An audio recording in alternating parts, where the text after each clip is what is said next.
మరో యుద్ధానికి సన్నాహాలు చేస్తుందని పాకిస్తాన్ అధ్యక్షుడు ఆసిఫ్ అలీ జర్దారీ సంచలన ఆరోపణలు చేశారు. సరిహద్దుల్లో భారత సైనిక కదలికలు భారీగా పెరిగాయని, ఈ పరిణామాలు ప్రాంతీయ శాంతి తీవ్ర విఘాతాన్ని కలిగిస్తాయని ఆందోళన వ్యక్తం చేశారు. అసలు పాకిస్తాన్కి ఇప్పుడు అనకూడదు కానీ సుస్సు పడుతూ ఉంటుంది, ఓపెన్గా నేను మాట్లాడకూడదు కానీ. ఎందుకంటే ఒక పక్కన అమెరికా పాకిస్తాన్ని పెంచి పోషించింది. ఇలాంటి టైంలో పక్కన తన సొంత పనులతో తలనొప్పులతో అమెరికా వెళ్ళి ఇరాన్ మీద యుద్ధం చేస్తుంటే, ఇరాన్కి తక్కువ క్షిపణులతో అమెరికా డబ్బులన్నీ లాస్ చేస్తుంటే ఒక పక్కన జుట్టు పట్టుకున్నాడు ట్రంప్ అక్కడ. ఇదే సమయంలో అదునుగా చూసుకన భారత్ గన నిజంగానే గన పీఓకేని కనుక తెచ్చుకోగలిగితే ఎంతకంటే మంచి సమయం ఉంటుందా నాకైతే తెలియదు. కానీ నా వ్యక్తిగత అభిప్రాయం నేనైతే చెప్తున్నాను, భయంతో చచ్చిపోయేటట్టుంది పాకిస్తాన్. ఎందుకంటే వీడు ఖతార్ వెళ్ళి అబుదాబి వెళ్ళి వీళ్ళ దగ్గరికి వెళ్ళి డబ్బులు అడుక్కుని తెచ్చుకున్నాడు. ఎవరు? పాకిస్తాను ప్రధాని. వీళ్ళందరూ వెళ్ళి డబ్బులు అడుక్కుని తెచ్చుకున్నారు. ఇప్పుడు ఏమంటారు? మీరు వెళ్ళి మా దగ్గర డబ్బులు తీసుకెళ్లారు, అవసరమైన టైంలో మాకు తోడుగా ఉంటున్నారు, రండిరా బాబు అని చెప్పి ఎవరైతే మరి ఇరాన్కి మరి ఈ చుట్టుపక్కల పశ్చిమాసియా దేశాలు ఎవరి దగ్గరికి అయితే పాకిస్తాన్తో కొన్ని సంబంధాలు ఉన్నాయి వాళ్ళందరూ మాకు హెల్ప్ చేయండి ఇప్పుడు పాకిస్తాన్ని అని ఒక పక్కన అటు అడుగుతున్నారు. ఇటు పక్కన మరోవైపు చూస్తుంటే ఇండియానేమో కొన్ని విన్యాసాలు చేస్తూ ఉండడంతో భయాందోళనలతో చచ్చిపోయేటట్టుంది పాకిస్తాన్. ఏది ఏమైనప్పటికీ ఇలాంటి సరైన సమయంలో కనుక భారత్ కనుక తీసి పీఓకేని కనుక దగ్గరికి తెచ్చుకోగలిగితే మాత్రం అది వేరుగా ఉంటుంది. ఇది నా వ్యక్తిగత అభిప్రాయం. కానీ శాంతి భద్రతల దృష్ట్యా ఇది కరెక్ట్ కాదని చెప్తున్న సమయంలో మరి ఎటువంటి స్టెప్స్ ఏం తీసుకుంటుంది? ఇలాంటి రెచ్చగొట్టే ధోరణిలో మాట్లాడితే మాత్రం మరి అదే నిజమయ్యే అవకాశం అయితే స్పష్టంగా కనబడుతుంది. మీరేమంటారో కామెంట్ బాక్స్ రూపంలో కామెంట్ అయితే చేయండి.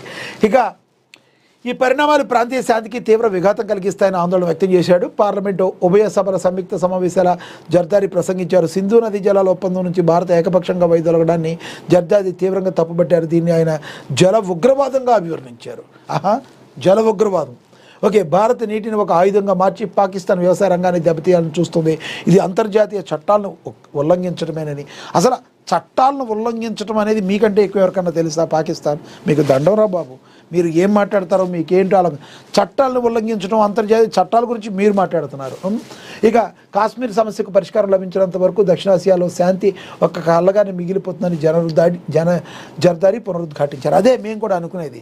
అసలు ఆ కాశ్మీర్ పీఓకి ఏదైతే ఉందో మొత్తం సొంతం చేసుకుని భారత భూభాగంలో కలిపేసుకుంటే మాత్రమే మీరు నార్మల్గా ఉంటారు.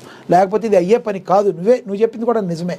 యుద్ధక్షేత్రం నుంచి వైదొలిగి చర్చల పైకి భారత్ విజ్ఞప్తి చేశారు. ఇదే యుద్ధక్షేత్రం నుంచి వైదొలిగి చర్చల వేదికలపైకి రావాలని భారత్కు ఆయన విజ్ఞప్తి చేశారు. ఇదే సమయంలో ఆఫ్ఘనిస్తాన్లోని తాలిబాన్ ప్రభుత్వానికి కూడా జర్దారీ హెచ్చరికలు జారీ చేశారు. పాక్పై దాడులకు పాల్పడుతున్న ఉగ్రవాద సంస్థలను అణిచివేయాలని, లేకపోతే కఠిన చర్యలు తప్పు అని స్పష్టం చేశారు. మరి ఏం చేస్తారు? బెదిరింపులు. ఇప్పటికే సరిహద్దుల్లో గజబ్ లిక్ హక్ పేరుతో సైనిక ఆపరేషన్ కొనసాగుతున్న విషయాన్ని గుర్తు చేశారు. అయితే పాకిస్తాన్ ఆరోపణలు భారత్ మొదటి నుంచి ఖండిస్తూ వస్తుంది. సీమాంతర ఉగ్రవాదం అనే వరకు ఎలాంటి చర్చలకు ఆస్కారం లేదని న్యూఢిల్లీ, సీమాంతర ఉగ్రవాదం ఆగే వరకు కూడా ఎలాంటి చర్చలకి ఆస్కారం లేదని న్యూఢిల్లీ తేల్చి చెప్పింది. అబ్బాయి మీరు చర్చలని ఇంకోటని ఇవన్నీ కాదు, ఉగ్రవాదుల్ని మీరు పెంచి పోషించి సీమాంతర ఉగ్రవాదాన్ని ఆపి మీరు దౌర్భాగ్య పరిస్థితులను ఆపే వరకు చర్చలు అనే మాటలు లేవు, మాట్లాడుకోవటాలు లేవు అని చెప్పి తేల్చి చెప్పింది న్యూఢిల్లీ. మరి అలాగే గతేడాది పహల్గామ్లో జరిగిన ఉగ్రదాడికి తర్వాత భారత్ తన వైఖరిని మరింత కఠినతరం చేసింది.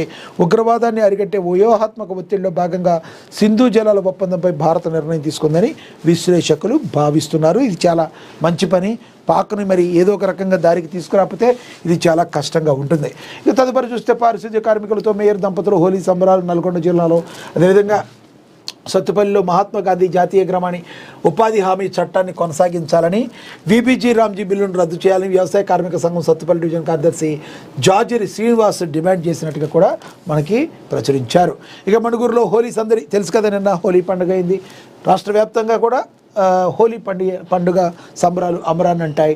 ఐక్యతకు ప్రతీకగా రంగుల పండుగ వేడుకలు మణుగూరులో జరుపుకున్నారు. అదేవిధంగా గోదావరిలో స్నానానికి వెళ్ళి నదిలో ఇద్దరు గల్లంతయ్యారు. హోలీ సందర్భంగా మణుగూరులో పెను విషాదమే మరి జరిగిందని కూడా మరి ప్రచురించారు. ఇక మీ జేబుల్లో smart phone oh silent కిల్లరా.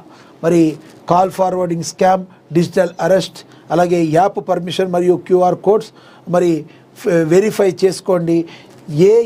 AEPS biometric cloning, WhatsApp to step verification అని చెప్పి మీ చేతిలో ఉన్న మొబైల్ మీకు నిజంగా మీకు లాభం చేకూరుస్తుందా, మిమ్మల్ని నష్టం చేకూరుస్తుందా, మీ వ్యక్తిగత సమాచారాన్ని మొత్తాన్ని కూడా ఇంకొకరు చదువుతున్నారా అన్న ఆర్టికల్గా కూడా రాయడం జరిగింది పొద్దువాక భీమారావు అంట. ఇక అదేవిధంగా మరి మావోయిజం ఆయుధ రహిత పోరాటాల్లో విలీనం కానుందా అని చెప్పి మరి దీని మీద కూడా ఒక ఆర్టికల్ రాశారు. రచనలకు ఆహ్వానం, ప్రతిరోజు పరిచితమయ్యే ఎడిట్ పేజీకి దేశ రాష్ట్ర రాజకీయాలు, అంతర్జాతీయ పరిణామాలు, ప్రభుత్వాల తీరుతెన్నులు, వివిధ రంగాలపై విశ్లేషణలు, వ్యాసాలు, తాజా అంశాలపై అభిప్రాయాలు పంపండి. మీ రచనలు పంపాల్సిన చిరునామా mahapatrika@gmail.com, వాట్సాప్ నెంబర్ 7436939999. ఈ నెంబర్కి మీరు పంపవచ్చు. ఇక మావోయిస్ట్ ఉద్యమ భావోద్వేగంతో కూడిన సైద్ధాంతిక మార్పు చెందినట్టుగా కనబడుతుంది. 1967లో పశ్చిమ బెంగాల్ డార్జిలింగ్ జిల్లా నక్సర్జీ గ్రామంలో చార్ మహంజుదార్, కాను సన్యాల్, జంగల్ సంతాల్ నేతృత్వంలో భూస్వాముల దోపిడీకి వ్యతిరేకంగా గిరిజనులు, రైతుల హక్కుల కోసం ఓ సాయుధ పోరాటంగా ఆవిర్భించిన నక్సల్బర్లీ ఉద్యమం మొదట ఛత్తీస్గఢ్, ఆంధ్రప్రదేశ్ రాష్ట్రాల్లో రెడ్ కారిడార్గా మారి ఆపై 20,000 మంది పిఎల్జిఐ సైన్యంతో 16 రాష్ట్రాల్లో తన కార్యకలాపాలను విస్తృతపరిచింది. 1967లో పశ్చిమ బెంగాల్ డార్జిలింగ్ జిల్లా నక్సల్బరీ గ్రామంలో ఇది మొత్తానికి ముందు పుట్టింది నక్సల్. ఆ తర్వాత 16 రాష్ట్రాల్లో తన కార్యకలాపాలు విస్తరించింది. మావోయిజం ప్రధాన అజెండా చైనా కమ్యూనిస్టు నాయకుడైన మావో జడాంగ్ సిద్ధాంతాల ప్రేరణతో ప్రభుత్వ వ్యవస్థను కూలదోసి భూసంస్కరణలు అమలు చేయడమే లక్ష్యంగా ఆ ప్రధాన అజెండాగా అమలు కోసం ఉద్యమ పందాన్ని నేర్చుకుంది. మరి సిసిఐ పార్టీగా పిలువబడి ఈ అతిపెద్ద నక్సలైట్ సంస్థ నిషేధించబడి జాబితాలో ఉండటం గమనార్హం. 1978లో జగిత్యాలలో జరిగిన పీపుల్స్ వార్ ఆధ్వర్యంలో నిర్వహించిన జైత్ర యాత్ర ద్వారా ప్రాంతం నుండి బలమైన పునాదితో పాటు నాయకత్వ బీజాలు అయితే పడ్డాయి. ఇక భౌగోళిక కారణాలు కావచ్చు, ఏదైనా ఆపరేషన్ కగార్ పేరిట ప్రస్తుతం అయితే నక్సలిజం మావోయిజాన్ని అంతరించాలి ఎటువంటి పరిస్థితుల్లో అని చెప్పి కంకణం కట్టుకుంది. మరి చూడాలి ఎంతవరకు నక్సలిజం మొత్తాన్ని అంతమైపోయిన తర్వాత వాళ్ళు ఏ మేరకు ముందుకు వెళ్తారని. ప్రభుత్వాలు అయితే కఠినంగా ఉన్నాయి దీనిపైన. దానికి ప్రధానమైన కారణం ప్రజల్లో కూడా ప్రభుత్వం మీద నమ్మకాలు కలగడం. ప్రభుత్వాలు ఒకప్పట్లాగా కాకుండా ప్రభుత్వం ప్రజల కోసం పనిచేయడం, ప్రజల్లో నమ్మకం కలగడం, మావోయిజం మరి రూపు మాపటానికి, మావోయిస్టుల వైపు ప్రజలు వెళ్ళపోవడానికి ఇది ఒక కారణంగా కూడా మనం భావించవచ్చు. ఇక అగ్ని ప్రమాదం, పూరిళ్ళు దగ్ధం కారేపల్లిలో జరిగింది. అదేవిధంగా రంగురంగుల పండుగ హోలీ జోరు, ఆమనగల్లులో కేరింతలు, రంగుల వారంలో యువత చిందులు అని చెప్పి ఆమనగల్లులో ఏ రకంగా అయితే రంగుల హోలీ జరుపుతున్నారు రాశారు. ఇక పినపాకలో ఘనంగా వన్యప్రాణుల దినోత్సవం. అదేవిధంగా ఇక ఎస్పీ క్యాంపు కార్యాలయంలో ఘనంగా హోలీ సంబరాలు. ఆదిలాబాద్లో హోలీ పండుగ సందర్భంగా మంగళవారం ఆదిలాబాద్ జిల్లా ఎస్పీ క్యాంపు కార్యాలయంలో సంబరాలు ఉత్సాహంగా సాగాయి. జిల్లా పోలీసుల సమక్షంలో SP Akhil Mahajan, IPS PO ITDA Yuvraj Marmat, additional SP Mounika, Adilabad DSP L Jeevan Reddy, special branch DSP Potharam Srinivas, police అధికారులు రంగులు చల్లుతూ హోలీ పండుగనైతే జరుపుకున్నారు. ఇక మున్సిపల్ చైర్పర్సన్ కూడా ఆదిలాబాద్ పట్టణ ప్రజలు, కాలనీ వాసులతో కలిసి మన రీసెంట్గా తెలిసిన మరి మున్సిపల్ చైర్పర్సన్ బండారి అనుష సతీష్ హోలీ సంబరాల్లో పాల్గొన్నారు. రసాయన రంగులకు దూరంగా ఉండాలని, సహజసిద్ధమైన రంగులతో పండుగ జరుపుకోవాలని సూచించారు. పట్టణ ప్రజలకు ఆమె హోలీ శుభాకాంక్షలు అయితే తెలిపారు. ఊయలే చిన్నారి మెడకు ఉరితాడయిందా, ఆడుకుంటున్న ఉయ్యాల్లో చీర మెడకు చుట్టుకుని బాలిక మృతి చెందింది.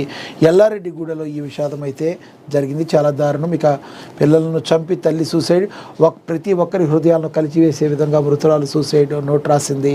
మరి ఈ రకంగా